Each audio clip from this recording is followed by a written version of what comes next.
So this episode, similar to last week's episode, but I would say more so this episode, is the ultimate sort of respect and nod to the old school fans. You know, the fans that kept Star Wars alive pre-prequels, you know, consuming the EU books and comics. And then the fans who kept Star Wars alive after the prequels, who were consuming everything, you know, Dave Filoni was working on with the animated series. This episode was sort of both of those sides coming together and basically now taking all those ideas and stories and putting them in live action, and in what I thought was a very successful in a successful way. We are talking about The Mandalorian, Chapter 13, titled The Jedi, Season 2, Episode number 5. We only have 3 left, and full spoilers ahead, although you've probably already seen them on every thumbnail on the internet. I'm Brian here with Spencer and Larry, and yeah, we're going to be discussing this. So if you've not hit the sub button, please do so. Hit that thumbs up, leave us a comment, and check out our other content. The Undoing and Fargo are both ending this week. We'll be covering those extensively. New shows on the horizon, including Your Honor, which will be airing on Sunday evenings through Showtime, starring Bryan Cranston. But we're here to talk about The Mandalorian. First reaction, guys, what did you think? Yeah, it was a good episode. It was a really good episode. I'm not sure if I would consider it as good as everybody else on the internet that says it blows everything else in the series out of the water. At least those are the early impressions I've been hearing, you know. But it's still up there, and really well executed. It was interesting to see, you know, the first episode that we got, you know, with a Jedi or a Force user that isn't Baby Yoda himself, or as his actual name is, you know. God, I can't remember it. Let's see. I keep thinking Groot. You're close. You're close. Gargamel. What'd you say? Gargamel. Gorgu. Oh yeah, Grogu. It's Grogu. Grogu. That's right. You're right. I missed the R. You were right. Grogu. That's some yogurt. Like it's an odd choice of name. I was like, okay, I like Grogu. my Grogu strawberry. Yeah, it does sound like an organic yogurt of some kind. So if any of our listeners want to invest, I'm taking money to produce a yogurt called Grogu. I'm about to say Disney probably already beat you to the punch. Did you see, real quick, I'm sorry to sidebar already, but those cookies from the last episode, they're already selling them. The macaroons? They're just macaroons. $50 for a pack. Like, no, thank you. I'll just buy normal macaroons. Yeah, but yeah, getting back to the episode.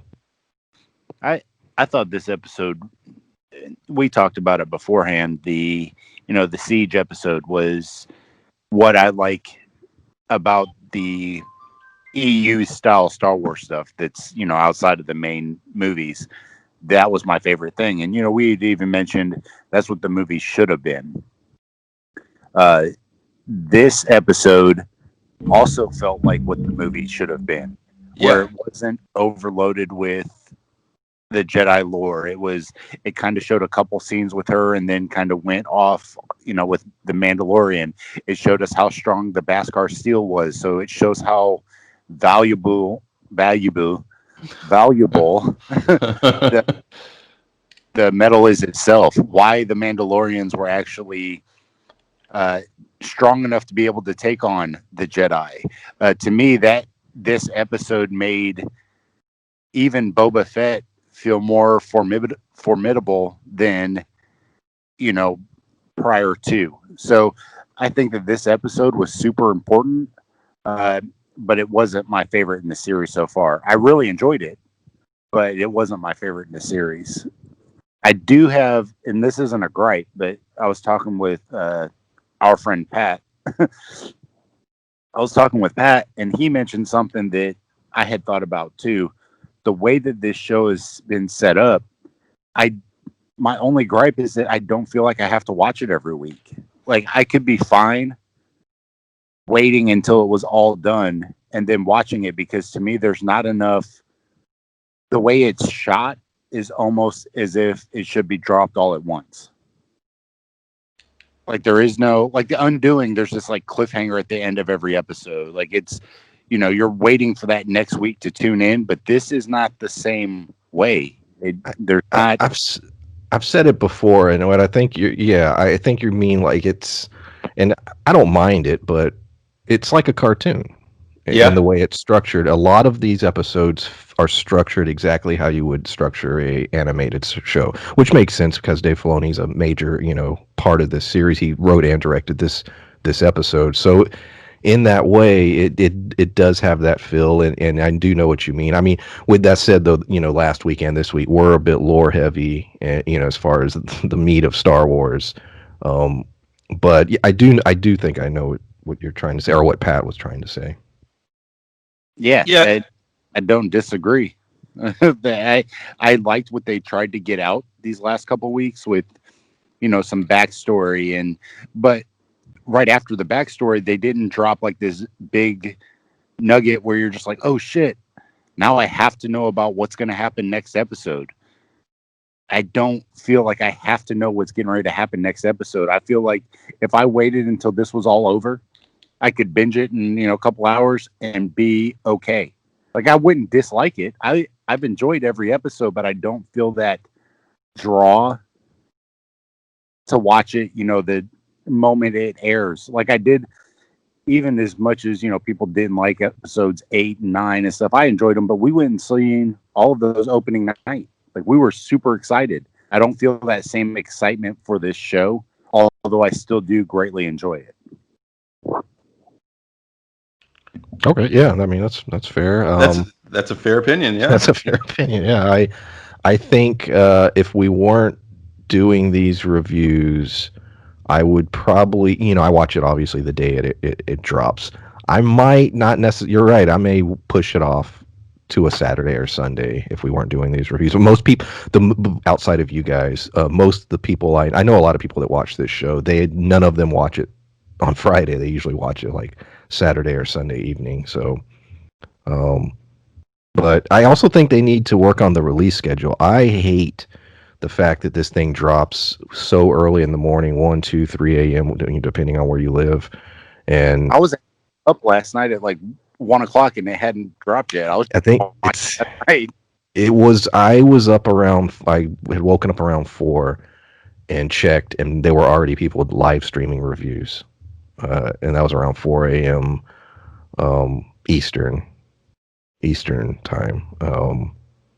But all right, the episode. So you alluded to Ahsoka. Ahsoka Tano is in the episode. A creation of Dave Filoni, apprentice to Anakin Skywalker, friend to Obi-Wan Kenobi, major character, major players in terms of the Clone Wars cartoon and even somewhat in the Rebels cartoon.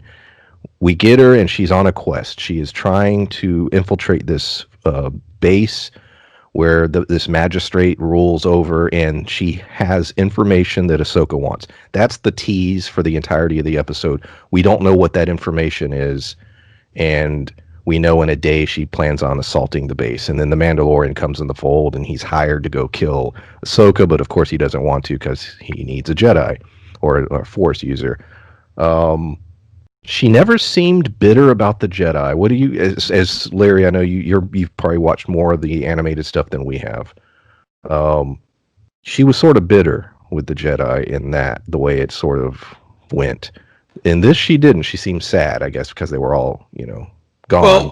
Well, wasn't she more bitter? I think during and I've only really seen the end of it, but towards the end of like the Clone Wars and whatnot. I think around Rebels she was less bitter about it. And that has to do with her adventures, with actual Jedi, like Ezra and Kanan, So I think by this point especially, I think she would have made peace with that situation, given that, that's long since passed, and we've gone from the from pre-Empire to Empire to post-Empire at this point, So I think she's kind of made peace with the idea of the Jedi, and that she seems to be in this sort of gray area where she's not a Jedi, though she found what she feels to be the good from those teachings, and she still observes that. And her battle, her mission seems to still very much be that from Rebels, that she sees the danger of the reemergence of the Empire. And I think the irony in that is that because they never talk about their goals directly at any point, her and the Mandalorian, they're on the same side to some degree, and they have two different pieces of a puzzle that they need to fit together, which means we may see this character in later episodes for that reason. Even like before she inevitably gets her own series. Well, who do you think is better than Ezra? better than Ezra? Sorry, it's a really bad like '90s band. Every time I hear the Ezra, that's all I can think of. But then when you said it, it made me laugh like a lot.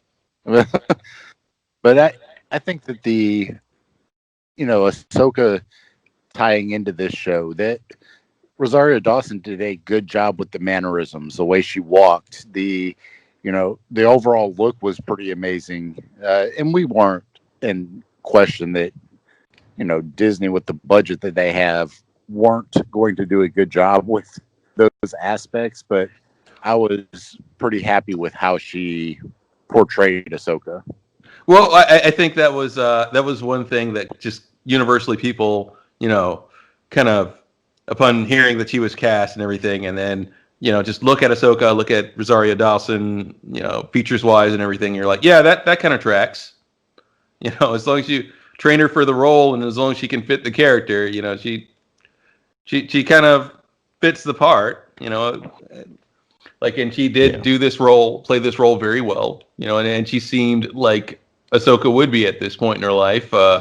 Let's see, because Clone Wars, it ended the Clone Wars at about what? Early adulthood, in Rebels, mid 30s or something. So she's like a 40, 50 something year old Jedi. That would be about right. Yeah. Yeah. Exactly.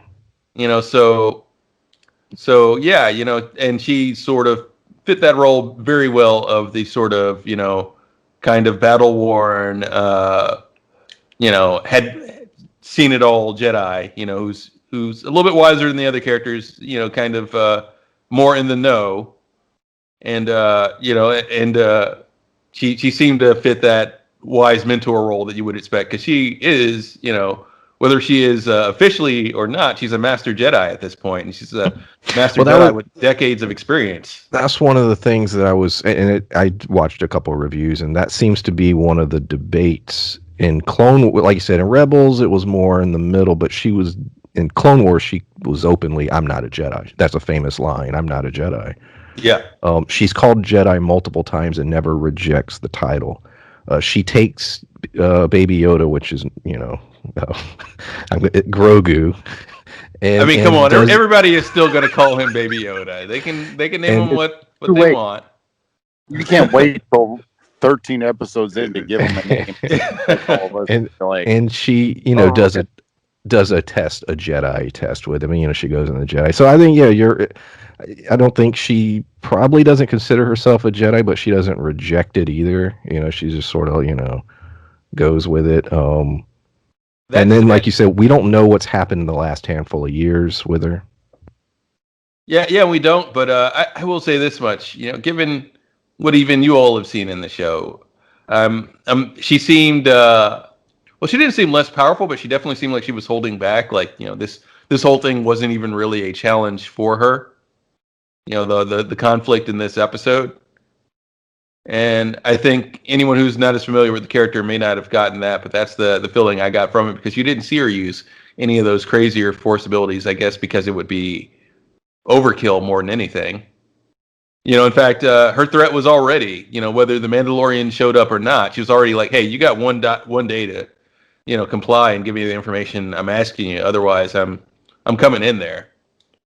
So she was powerful enough to handle this on her own, but I think, a lot of what she did was just more because she was looking for information, because if she was just looking to root out this evil or this oppressive force, she could have easily done that on her own. So, part of it was testing and observing the Mandalorian and part of it was caution due to the fact that she clearly, wanted to take her opponent alive. Because Ahsoka, as we've seen, is a much more powerful Jedi than what we've seen in this episode. But we got her using her abilities in a very Gandalf way. She said something key. I'm glad you brought that up because I wasn't really going into this, but this may tie into that. She mention the fact that with Grogu, instead of training him, let his powers fade. Yeah. And I'd never really heard, Luke, I guess in the Last Jedi hinted at the idea of just sort of severing your ties with the Force.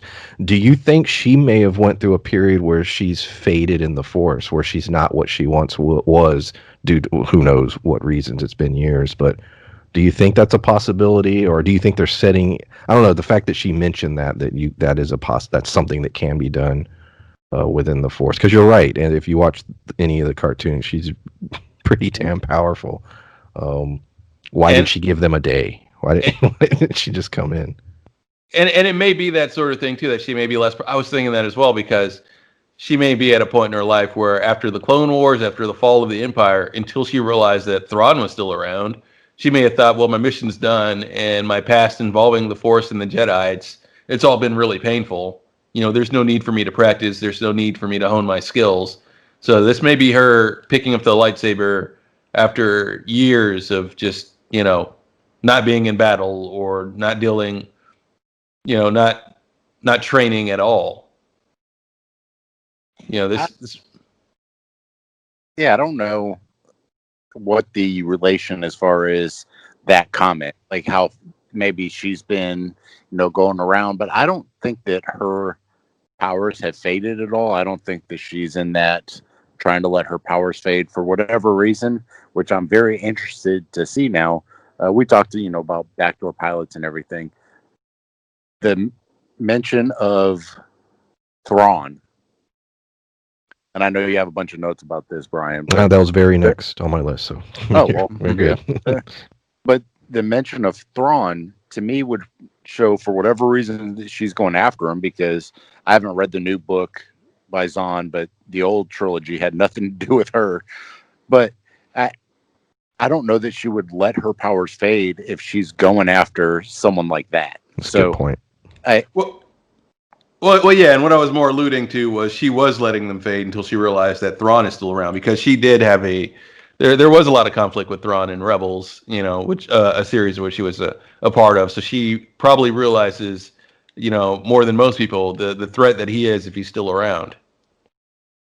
So she may have thought that, okay, they blew up the Death Star, the Empire is deposed, they've killed the Emperor, and then word reached her at some point that Thrawn is still around. So now for her, it's a back out of retirement scenario, and potentially, if they're bringing these other characters back, and potential hints, what with this temple and everything, that may happen as well.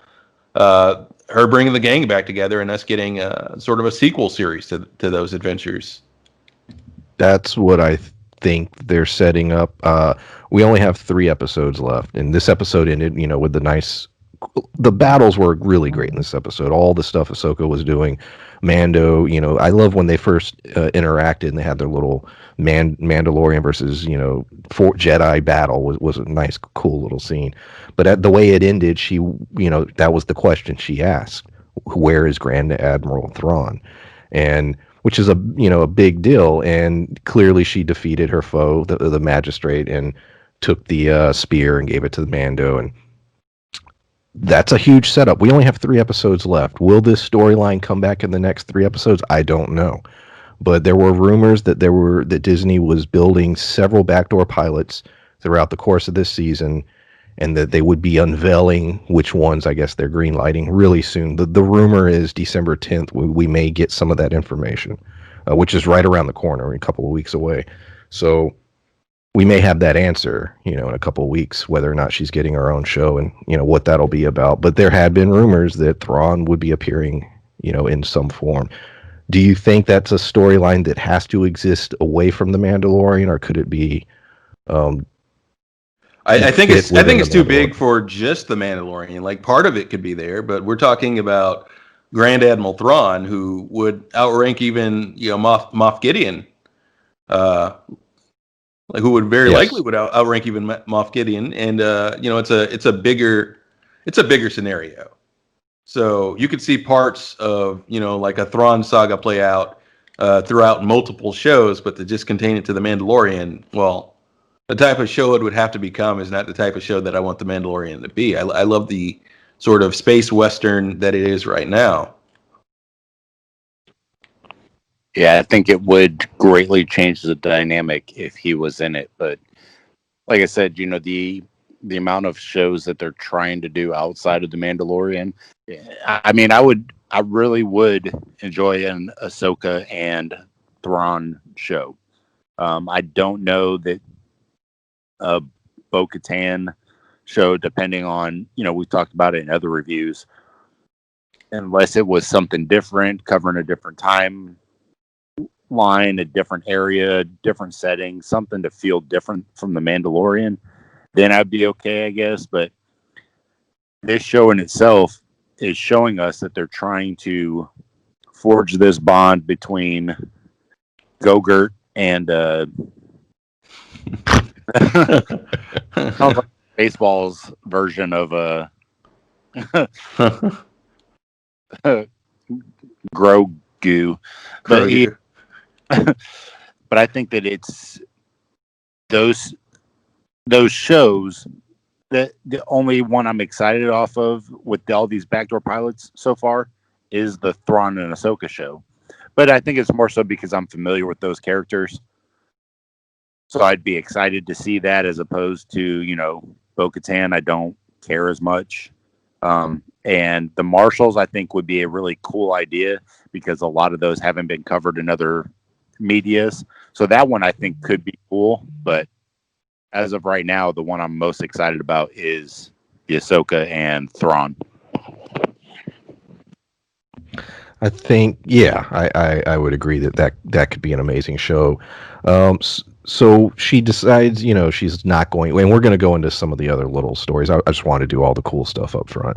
But she basically says, I'm not going to train Grogu. He has a bond with, Mando. And, there's a lot of great scenes showing sort of a father-son dynamic, which I thought was really well done, actually. And, but she gives him a piece of advice and a continuation of his quest. There's a Jedi temple on a planet. She tells him where to go. You go there, you put, the baby on the top of this mountain or whatever. He'll, tune in with the Force, and perhaps another Jedi will hear it and come, to answer the call. Who will that be? Because it seemed like they were setting up a surprise that some Force user will appear. We know of only a handful that would have existed at this time. What do you guys think that's going to go? So you're waiting for me to shout, as always, Quinlan Voss? Well, you remember this time, so bravo. Is that what you were waiting on? Hey, yeah, man, whatever. Yeah. What do you guys think? Quinlan Voss. Yeah, that's my answer. Probably Quinlan Voss. Because there's two options in my opinion. It'll be Quinlan Voss or it'll be Ezra. Because at this point, well, I'll put it this way: we didn't see Luke with Baby Yoda in the movies or anything, or if it even is Luke, he'll be like, "Hey, man, that's your kid," because and everybody's telling him that. So at this point, he'll get told a third time, and he'll just accept it. It's like, yeah, this is your kid, dude. You gotta deal with that. I'm thinking maybe. No, I don't know. I was just going to name some obscure. I was going to say Mace Windu or something. But. Actually, let's go with that. I'm not joking. There's been several videos recently of different theory sites questioning that exact idea. Huh. What if Mace popped in? Oh, could Mace Windu be a part of the show? We never saw a body. We never saw him dead. Could he be somebody? Darth Maul had a much more severe injury. Came back, so I don't. We know Luke is alive at this time, and Leia, but they're not coming in. Obviously, they're not going to do that. Ezra is definitely a possibility. We know he's around, and he would tie into the Thrawn stuff with Ahsoka. We know Quinlan Voss should be around somewhere. there are a few EU characters that have never made an appearance in the new canon. You could pull one of those out. You put it potentially if they wanted to. Yeah, I don't know. Yeah, and if that I vote if the recent game is canon, there's It is. also okay. Well, then there's also God, what is his name from the game? Car- was it Carl Catan? Is that who we're thinking of? No, you're Who thinking am I of thinking of? I'm that's someone thinking from a from the. book. Well, let me look this up. I'm just that name just popped in my head. I I was like, think wait. I think that's the iJedi guy that some random person has been bothering us about for years. The book's not worth reading, I'm sure. No, that's Corn Horn. It's legends. Cal Kestis. Kestis. Cal Kestis? Ah, yeah. Okay, yeah, it could be him. It could be him. That's true. You know, because during those games, if that's canon and they put a lot of money in it and did really well, you know, then he's a Jedi. He's not a master, but you know, he is at the rank of potentially he's around a Jedi Knight, and he can provide some level of guidance. And also, he has a Jedi Master with him, and not only that, but a Jedi Master who has successfully severed her tie to the Force. So that's someone who could train, and yet, you know, not necessarily, you know, change the dynamic of the show by going, well, you know, she has the Force. Why didn't she do everything? You know, why didn't she just solve this with the Force? She has the Force, because you know that's another problem that I have with the idea of a Jedi regularly being on the show or regularly being about the Jedi. It's like, well, then why do we need the Mandalorian to do anything? Because even with Ahsoka not using the full breadth of her abilities or being wildly out of practice, one or the other, you know, it seemed pretty clear. Heck, it seemed clear to the Mandalorian, in my opinion, that in that moment, you know, had she not stopped, he was probably about to die. You know, Carl Catan was in the Dark Forces video games. There you go. I have to look it up. I was like, that name just I knew it just popped in my head when you said video game, but then yeah, it was the wrong one. like, Or- but yeah, you know, it's hard to say at this point because there are a number. They left the door open for a number of Jedi's, but I'd say the best option if it's someone that's going to remain on this show and train him and maybe travel with the Mandalorian, I would say the mentor from the latest Star Wars game by EA because that's a former Force user who doesn't have the Jedi powers currently, but yet still knows how to train. And you could just pull the actor in because it was like captured as actual likeness. That's true. That's true. Yeah, it looks just like him. I looked it up on IMDb. And he is a actual. I want to say he's a martial artist, or he does have. That's one of the reasons they chose him is because he actually did the motion capture, and he can do a lot of the fighting movement. Well, I wasn't so much saying him as much as his mentor, and he's at a point in his training where he can split, and his mentor is not a Jedi but knows the ways of the Force. So, you know, she could train and she could stay on the ship, but not, you know, but you also don't have a Jedi that's, you know, just space wizarding their way around every power problem that they have, you know, because that becomes an issue. You know, if you have a regular Jedi, then it becomes an issue of, well, why do we need the Mandalorian then? I kind of want a space Gandalf now. You got one, Ahsoka. That's what she did all this episode. I'm sure she'll pop back in and do it again. I don't know. She's more like a space Ninja Turtle than a space Gandalf. Well, she gave cryptic words of wisdom, and like she gave like vague, you know, and like sort of spiritual answers that I guess more of a, since we're going for this Ninja Turtles analogy, more like a space Master Splinter. Yeah, space Splinter. Yeah, you know, like a sensei, not. We find out that Grogu was around during the Clone Wars, was on Coruscant, was at the Jedi Temple, and was there pre-purge, or Order 66. Shows how That's slow interesting. So that means clearly there were records on Grogu that exist. That's how the Empire, I'm sure, knows. There is a blank period where Grogu doesn't remember, which is very convenient for the writing.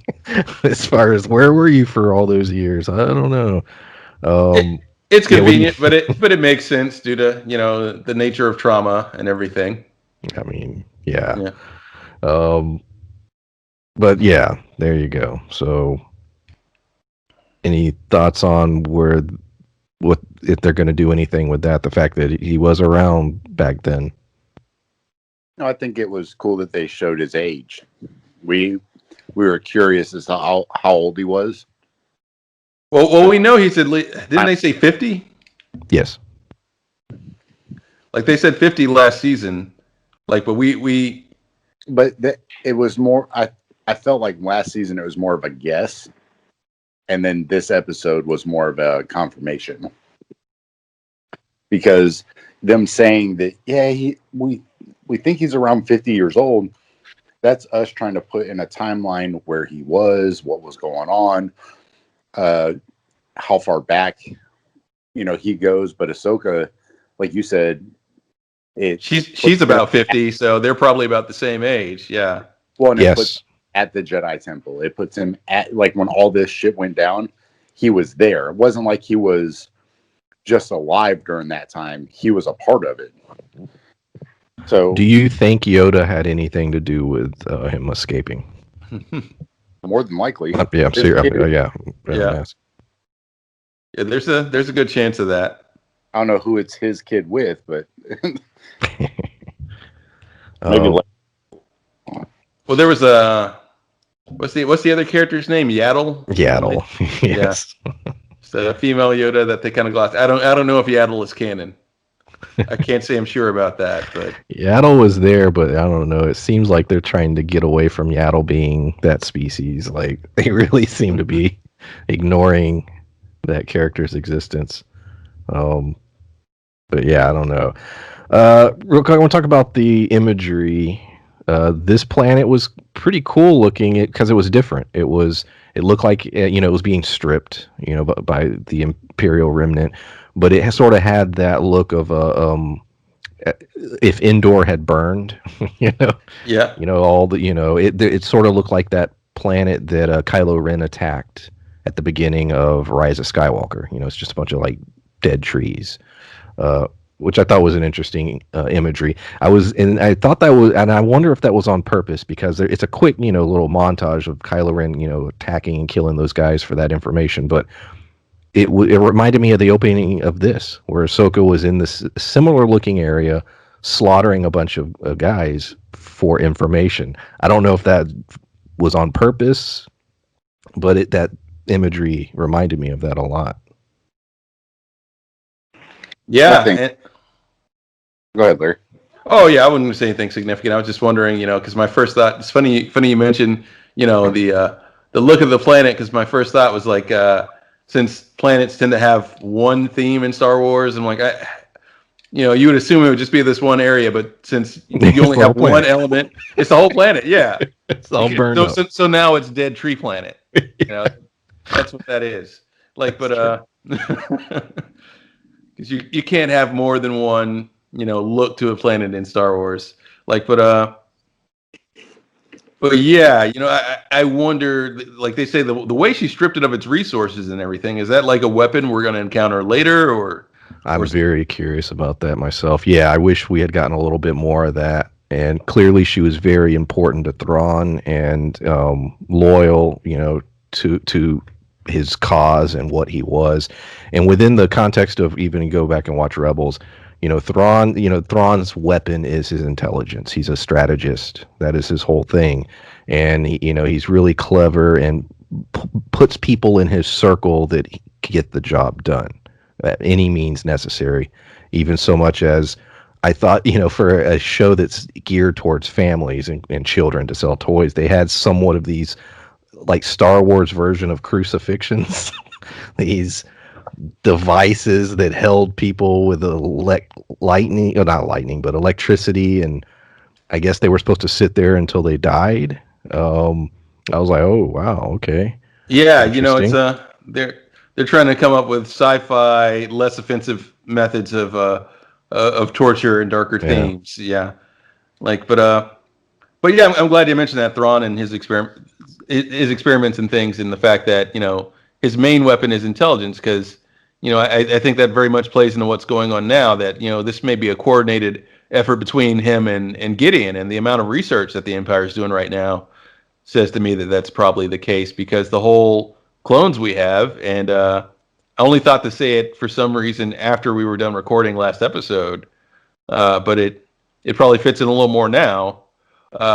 It's probably a program to sort of clone a series of what became known in the extended universe of Star Wars before Disney retconned all that, was the Imperial Knights, in which the Empire had their Force-sensitive characters that were not loyal to the dark side or the light of the Force. They were just loyal to the Empire.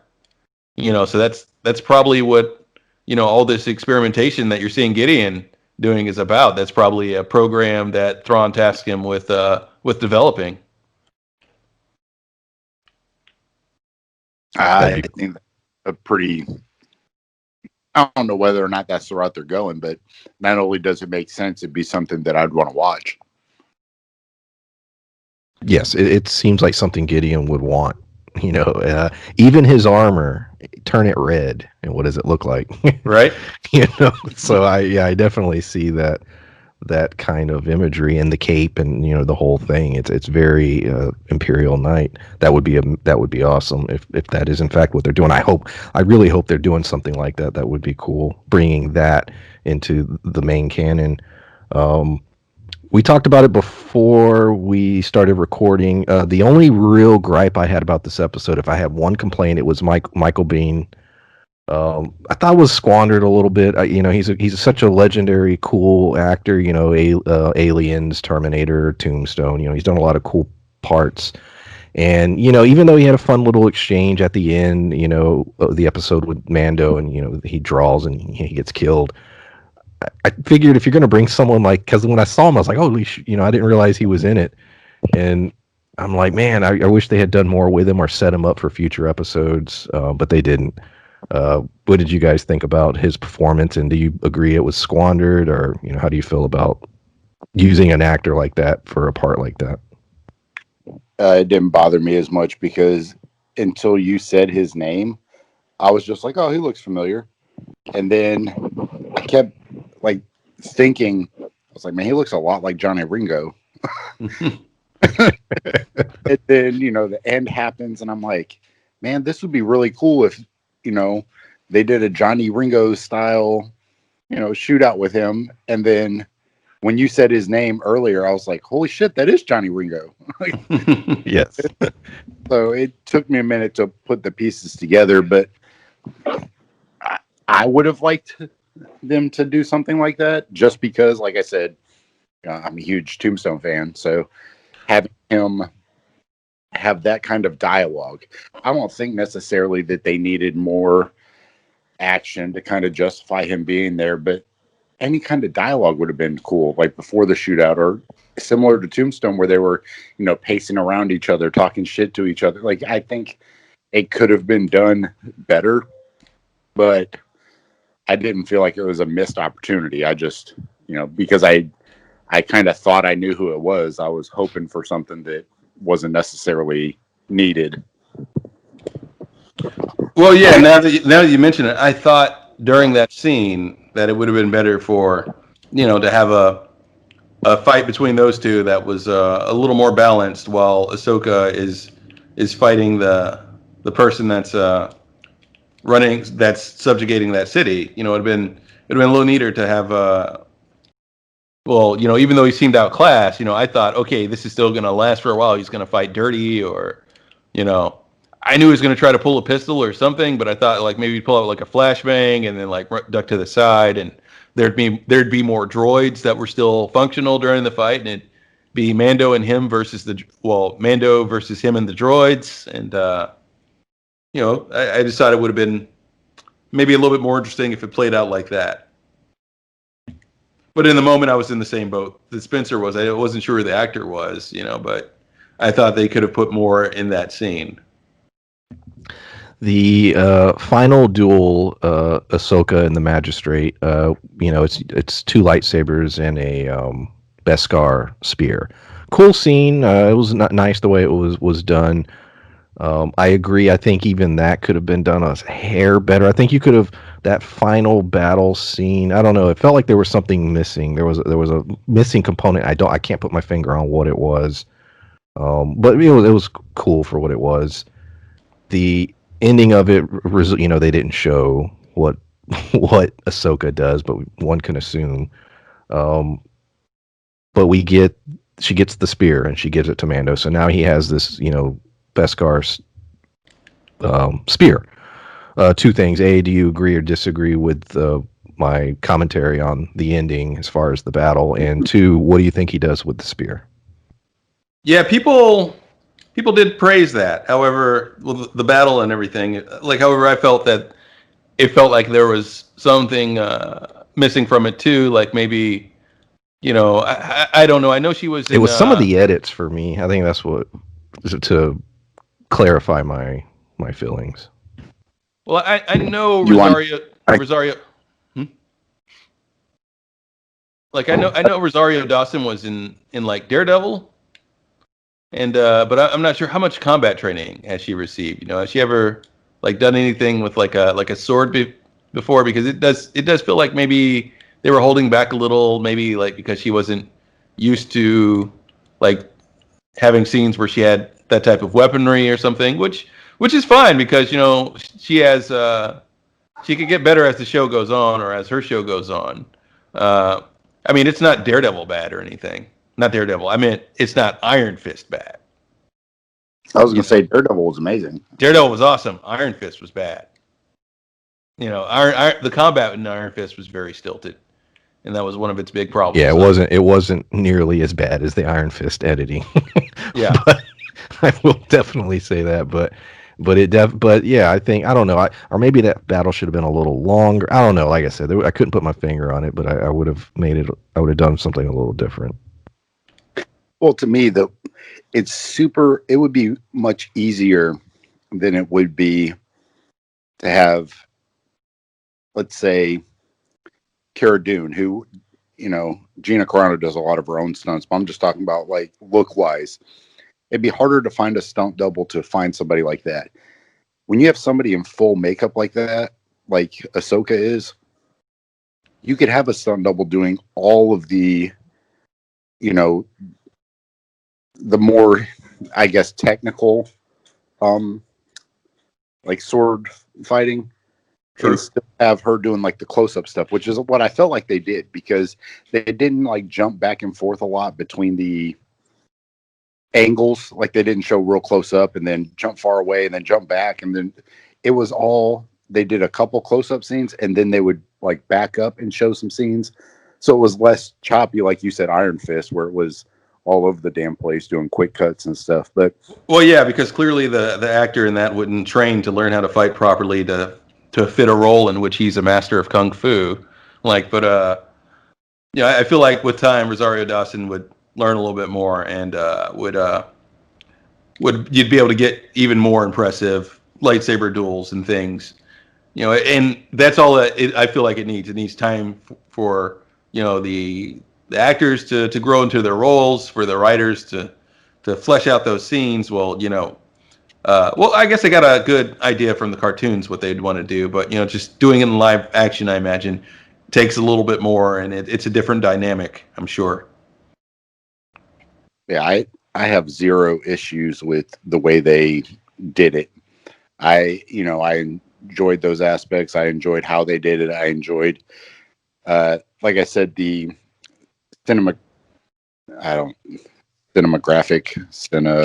whatever. I like cinematography. Oh, I knew that, but I was trying to say, I don't know. I liked how they did it because I like the angles, the shots. How they didn't do quick cuts. The kind of the smoke that was around on this whole planet that was like a swamp, foggy Dagobah mixed with Kashyyyk. it was weird, but the whole episode felt I don't know. I just liked the vibe of the episode, and I liked how the whole episode was shot. So I have zero issues with Ahsoka, and like I said, out of all the backdoor pilots, she's the one that I'm most interested. And I wasn't a huge Rebels fan. I watched the Clone Wars. I watched some of Rebels, but I didn't, power through the whole thing. But even saying that, this is the one I'm the most excited about. Well, yeah, and I'm not necessarily saying I'm having a problem with it. I'm just saying that it seemed like there could have been. I don't. Yeah, there could have been a little more to it, but I also feel like it's also at that point in the show where she was pulling a Gandalf or a Master Splinter. So it's not time for that yet. The time would be for that kind of thing would be whenever Thrawn and Gideon whenever they finally have their Imperial Knights cloned and everything, and Ahsoka's holding them off so that so that Mando and everybody else can escape. Then you'll see that big intense lightsaber duel that I want. With her probably just tearing her way through 5 or 6 Imperial Knights. This episode has most definitely had the most positive response for the majority of those who've watched it. I've seen a lot of 10 out of 10s, perfect scores. Like you said, some people are saying it's their favorite episode of the series. So I'm almost 100% sure that we will see Ahsoka again, probably in her own show. I think that's pretty much definitely going to happen now. Well, much as I love the character and the performance, and I do, regardless of anything I said here, like, well, you all know I can nitpick pretty well, and those are my honest opinions. But I complained about Guardians of the Galaxy for 2 hours after the movie, but I loved it. It's one of my favorite Marvel movies. Those gripes are still there. Like, and I still have those complaints about it. Like, but it's the sort of thing where I forget where I was going with this. But yeah, like, I have my complaints about it, but I liked it a great deal. But what I'm essentially saying here is this wasn't my favorite episode of the series. Wasn't mine either. This isn't even my number 2. It's a good episode, but the last episode was a masterpiece. I'm just going to say that much. The last episode may have been my favorite. The one before this one was good. It was good, but then again, the whole series has been good. So it's not necessarily a complaint for me. It's just more saying it wasn't my favorite. There's a couple episodes that trump it. Yeah. Yes. Yeah. I feel like the people that say it's their favorite, what they want deep down is like, okay, well, you want more Jedi, you want more, you want a very different show than what this show is. And then once the show turns to that, you'll complain that that you're missing the old Western feel, the down to earth, smaller Star Wars stories. Why don't we get that anymore? That'll be the complaint once it's lost, if it ever becomes the sort of thing that this episode was. I mean, this is, debatable, but there have been those who have stated that the majority, not the minority, but the majority of Star Wars viewers, at the end of the day, that's exactly what they want. They want lightsabers, and they want Jedi, and they want Sith, and that's what sells, and that's what they want. Maybe, I don't know. Looking at the reaction to this episode, one has to wonder, is that what they want? I would disagree because, as far as people talking, that doesn't matter. What matters is merchandise. They weren't selling a whole lot of toys with episode 8 and 9, and the Clone Wars and Rebels toys weren't huge sellers. The Mandalorian toys have been fucking flying off the. So I don't know that, reviewers talking about how they enjoy this or people want this. I think that the toy sales are doing more talking as to what people want than what people are saying. Yeah, honestly, and it's the sort of thing that's often the case because, you'll see people. It's like a lot of things in life. People think they want spoilers for shows before things air, right? And then they complain that, oh, well, episode disappointed a little bit. Wasn't that epic? It's like, well, of course not. You knew everything that was going to happen. Well, spoilers don't really affect me. Well, yeah, they do because I was very touched by that scene, and you weren't because you got spoilers for it. I have this argument with people all the time. Yeah, And you had this big build up for this epic scene, but you already knew how it was going to end. So of course it meant nothing, and to you because you knew it was going to happen because it wasn't a surprise. And yeah, sometimes, like despite what some think, that element of surprise I think does add something to a series. At least as you're watching it as it airs. Yeah, I would agree with that. We'll see. We'll see what Star Wars gets out of this. Hopefully a completely different series that focuses on this kind of thing, so that this series can maintain what it is. It's a Western lone wolf and cub, true. Star Wars. No episode this season has trended. And this is a fact. They've not been trending all season, which has been concerning. This is the first time it's been trending. We'll see. We'll see what that means or what Star Wars gets out of this. We also know that the lead actor of the series is not happy. There's rumors floating that he wants out.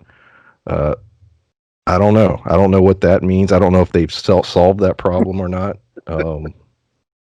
We shall find out. I don't dislike Pedro Pascal, but to me that would not hinder the series. Like, and this isn't a slight on him. He's a good actor, but with them being all in the suit, all you need to do is find somebody who sounds similar, and that would be about it. Like, you don't. Yeah, honestly, in fact, it could be two different people. It could be someone with a similar build and someone who sounds similar. Because you could just dub over it. He doesn't take the helmet off. That's a good point, because if anybody who's listening watches Doom Patrol, Brendan Fraser does the voice for. Trying to remember the robot's name. I think it's literally Robot Man. Yeah, it is. But he does the voice, but he's not the guy in the suit. It's somebody else completely. So, yeah, like you said, you could find two different people. It wouldn't be that difficult. Yeah, I mean, that's probably what they would do. I don't know. Maybe. It depends. It depends on how the press runs with it or what he says specifically. Does it look bad for Disney? How all that plays out. Well, I don't think people are going to stop watching The Mandalorian.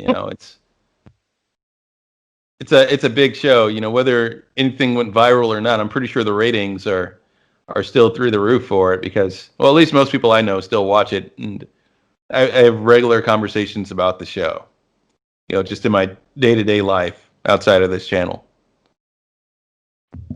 Yeah, we'll see.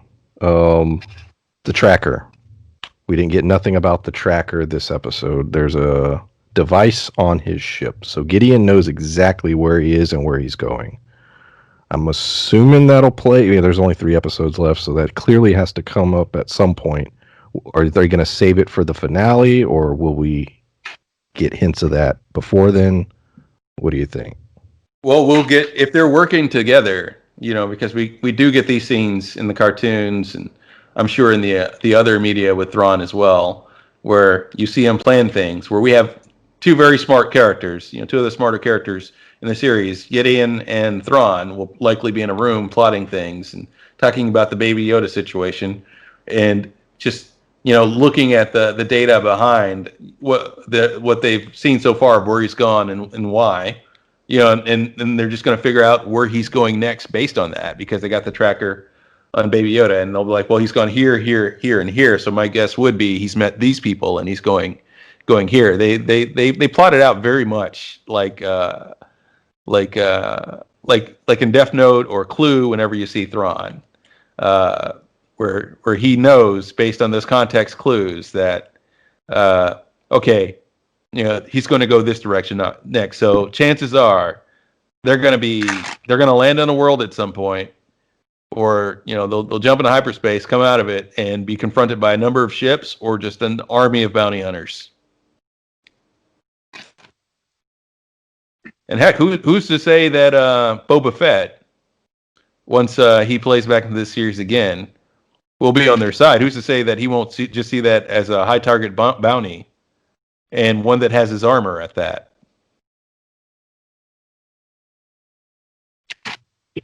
Yeah, I don't know how the other characters are going to play into this in the future. I know that, we alluded to, Thrawn being a big deal in this. In the comics, well, it was in books also, but I read the Thrawn trilogy, the graphic novel version. But, he studies cultures, and that's how he's able to basically get the leg up on people. So like you said, the tracker, if they show that they're in this area, he's like, well, what planets are over there? What is important over there? What could he be looking for? And they may be able to get a step ahead. And like you said, end up being ahead of him, but are him and Moff going to be on the same side? That's my biggest question, is whether Thrawn and Moff are on the same side. Because to me, we mentioned Moff Gideon being like he could be the big bad guy for all the series, kind of tying in to where it's an Avengers style thing, and then they have crossover episodes where they're all helping each other. This would lead me to believe that they're all going to cross over on to Ahsoka's show because Thrawn's the main bad guy. So I don't know now. Yeah, and that's where I think that's sort of my fear. And you summed it up right there. I think with the reaction of Ahsoka, I think we're going back to Jedi and lightsabers, and I think if she does launch a show, that'll be the show. I think that's where we could end up. Yeah, and it would be a shame to lose those smaller stories, that we've mentioned that we've liked so much, and I think whether people realize it or not, is a bigger part of the success for the show. And while we're not getting the griping about it that we get about the movies, not to say those gripes aren't legitimate. In fact, the opposite is what I'm getting at. We're getting these smaller stories where with better writing, because they're taking time to plot it out, instead of going, okay, well, people just want lightsabers and flips and force pushes, which is why it's being praised, because it's not just doing those. And yeah, you can do those things and have this type of story, and it may turn out great, but it would it'd be disappointing to lose this side of Star Wars.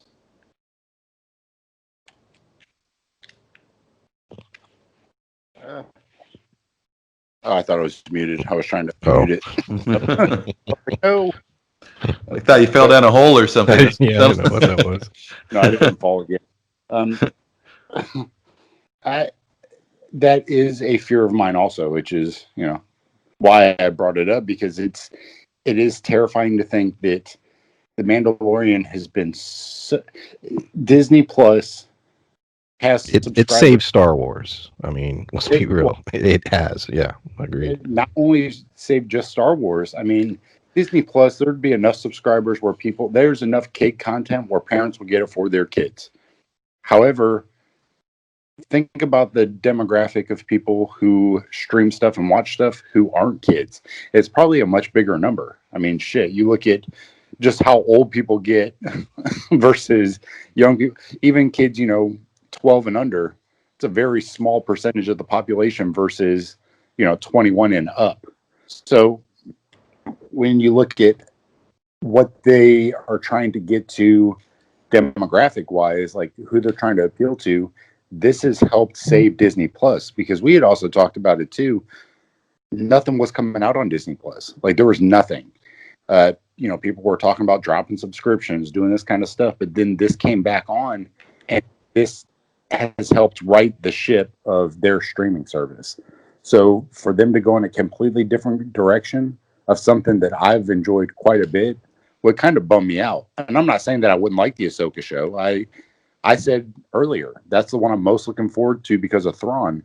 But I am worrisome that it's going to shift all the focus of the Disney Plus stuff away from the Mandalorian. I mean, we'll see. Like I said, we'll see soon. Well, December 10th. Hopefully, we'll get some of these answers. But I feel it. I feel the walls coming in on me, in that there's hints of another Jedi appearing in this show to help Baby Yoda. We have Ahsoka, that whole situation. We know that Obi-Wan is in production, so there's another Jedi show. You know what I mean? So I'm just seeing all this Jedi stuff all of a sudden closing in. And I'm like, oh, is that what we're doing? Is that where we're going? And I was honestly, I did enjoy this episode a lot, but last week's episode was getting great reviews and people were saying, oh, it was solid. And I saw solid scores, but nobody was saying perfect.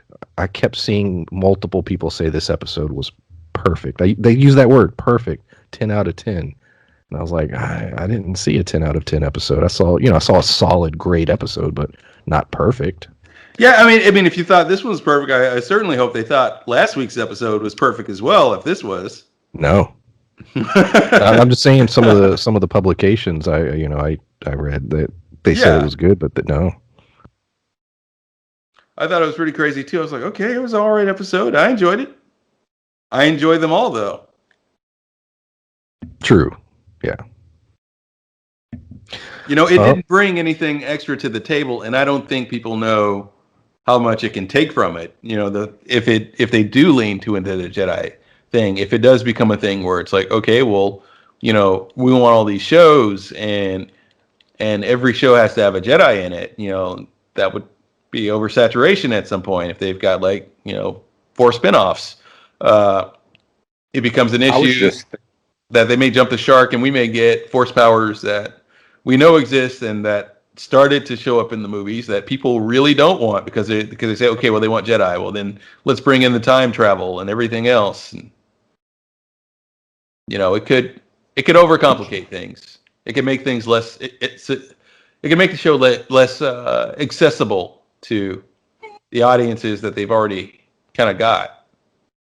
I took McGruff outside, so sorry, he's chewing on one of those rubber chickens. So if you hear the squeaking, I apologize ahead of time.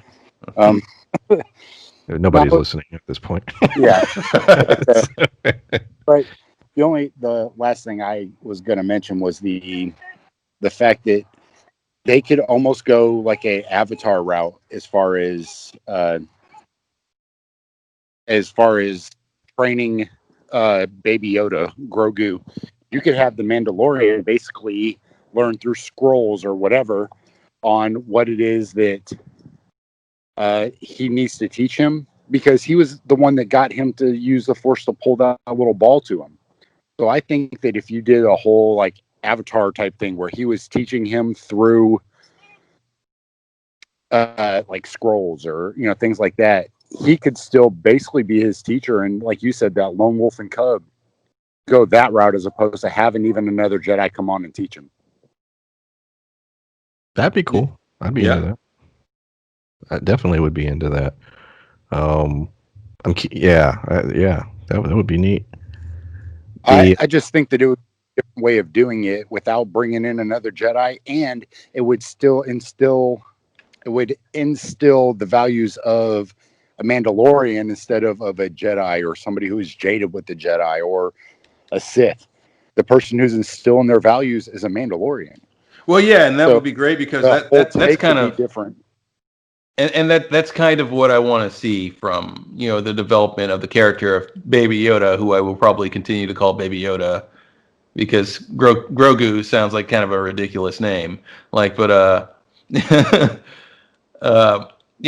would kind of want to see as he gets older, or as we see him in later series, and if there's something that takes place after episode 9 or whatever, you'd want the character. Well, at least I'd want the character to be more of a Mandalorian Jedi hybrid than anything. He's got both the values, and what if he becomes Mandalore? Yeah, and that could be a thing too. Yeah, he may be the future Mandalore. If we're talking about, it would be a long time because those things live for hundreds and hundreds of years. Shit, didn't they say Yoda was 800 or something when he died? Yeah. So now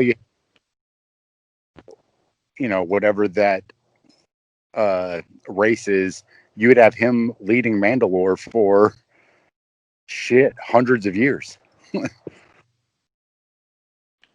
Yeah, and it would be interesting to set up, and hey, he might be the title character, and that may be their intent from the beginning, that he is the Mandalorian that we're following. It's not about Din. It's about his development as a Mandalorian and becoming Mandalore. Seeing as how we're at a place where Mandalore needs to be recaptured, where he's developing, and they're making it very clear, if not to the Mandalorian himself, then to the audience, that hey, this is your kid. As I said earlier, this is your kid. You're gonna have to train him. You're gonna have to deal with these issues yourself because you're like his father, and he will likely at this point refuse to be separated from the Mandalorian, and honestly, that would likely be a turn to the dark side for him. Which brings up something else that we missed. I know this episode's running kind of long. That's fine. But Ahsoka mentioned that they can go to this temple, that they can reach out through the Force and see if another Force user appears. I think you mentioned earlier, Brian, but I think we were all thinking it. Like, what if it's not a Jedi that shows up? What if it's a Sith or a dark side Force user? What if there are leftover Inquisitors, or what if? Go ahead. I was just saying, you were talking about the game earlier. There's the That's right. Inquisitors and the sisters or whatever. There's potential dark side users that could, she says it herself. There aren't that many Jedi left. She does allude that there are a few floating around, but there's not a whole lot left. We know at this point Luke is, building his temple, and he's going to start training new Jedi, but there aren't any really, but a handful. And who possibly, would come? And, we talked about, Mace Windu earlier. Who knows what side he's on at this point if he were still alive? So even a character like that, if you were to bring in, which would be, I would be into that. Well, yeah, because if they did that. Paul's got a pretty good contract with Disney right now. But whomever it is, or it could be an original character. Who knows? There's a lot of possibilities. But the fact that they teased that, I thought was interesting. I was like, oh, okay. Didn't expect that. Well, yeah, and that issue you mentioned with Mace Windu, that's true of some of the Jedi we've mentioned as well, because Quinlan Vos is often in the Clone Wars in cartoons. He's often straight to the dark side. He's fluctuated between light and dark. So who's to say where he's at right now, mentally speaking? Yeah. So yeah, there's a lot of possibilities, which is clever, to leave that tease for what's coming next. So the last question, and wrap this thing up. The idea of spin-off shows. How many would be too many in your guys' opinion for Star Wars? We know Disney Plus needs content. We know they're planning to have several Star Wars shows launch very soon. But what would be point where you're just like, you know what, that's too much? Well, according to the network shows that I've seen, 3 is enough, because you got 911, Lone Star 911, Reno 911, and then you got like the Chicago Fire, Chicago PD, Chicago MD, Chicago. I think that 3 would be about the most that I would like to see ran at a time. As one ends, a new one coming out, like I have no issue with it, but I think 3 is a good max number that I would like to see. Yeah, I feel like after 3, you're losing your audience's attention. Like let's look at Arrow. When was the last time you watched Arrow or any of its associated shows? Looking at the ratings of the CW, not many people are watching any of those shows. Well, yeah, and I'm not sure if any of that. They were. Those shows were when those early days. They were doing very well. The ratings have dipped across the board for their programming because, like you said, it got to a point. And me and you, Larry, we watched 2 or 3 days a week. You'd come. You'd come hang out and we'd watch those shows back in the day, and it got to a point where they were launching so many damn shows. We were like, fuck it, I can't watch them all. Right. I'm busy. I got shit going on. And so, yeah, we started missing episodes, or there would be one show we'd be like, I can't get into that one right now. And then it got to a point where, I ended up abandoning the series for the most part. And I was legit into it for a while. Yeah, we were following everything, and then there was too much at one point, and we just kind of, it became a thing. It's like, well, I can't follow Arrow, The Flash, Legends of Tomorrow, Supergirl, Black Lightning. You know, yeah. Which is bad because Legends of Tomorrow is the one that I want to go back and watch. I was watching Arrow and Flash like pretty religiously, but Legends of Tomorrow is the only one that I'm still interested in that I actually want to go back and catch up on. Yeah, and none of it really looked bad. It was just It was time. It was a time issue. Yeah, absolutely. So yeah, that's another concern. I'm not the originally, other people have said this, but there is a thought of, all right, Mandalorian's working, Star Wars, where people are starting to get back into it. Is Disney going to make the mistake of say, all right, we need 20 shows, and we need to flood the market? You know what I mean? Go all in, and that could be a problem. I think if they do that, I think 3 is about the right number. I would agree. Maybe 3 series a year. That to me, that's fine, especially if they're all going about 8 episodes. Right. 3 8-week blocks for a year. But we will know soon. Anything else you guys want to talk about? I know that this ran a little late, but this was a big episode. So, any other thoughts? I think I've said everything I want to say. Me too. All right. So yeah, that'll do it. 3 more weeks of The Mandalorian, and we will be reviewing all 3 of those episodes. Thanks for listening, and we'll see you next time. Well, like Doc Holliday would say, not Johnny Ringo. Bye. Bye. Well, that Well, bye. yeah.